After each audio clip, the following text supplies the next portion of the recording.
Kodaikanal convent சாலையில் உலா வந்த காட்டெருமை கூட்டம் அவ்வழியாக இருசக்கர வாகனத்தில் வந்தவரை துரத்தியதால் பரபரப்பு ஏற்பட்டது. கூடுதல் விவரங்களோடு நமது செய்தியாளர் குறிஞ்சிவேல் இணைகிறார். வணக்கம் குறிஞ்சிவேல், விவரம்.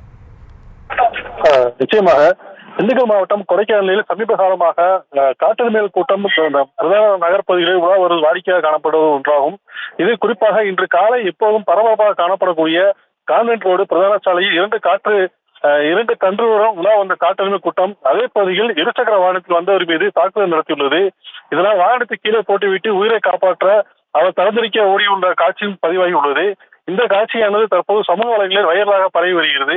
மேலும் பகல் வேளைகளில் மற்றும் சுற்றுலா பயணிகள் மற்றும் பொதுமக்கள் அதிகம் நடமாட்டம் உள்ள இந்த பிரதான சாலைகளில் காட்டெருமைகள் நாளுக்கு நாள் உலா வருவது வாடிக்கையாகிவிட்டது.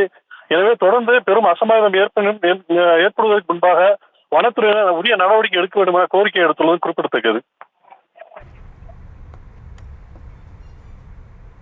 விவரங்களுக்கு நன்றி குறிஞ்சிவேல். செய்திகளை உடனுக்குடனும் துல்லியமாகவும் தெரிந்து கொள்ள சப்ஸ்கிரைப் பண்ணுங்க.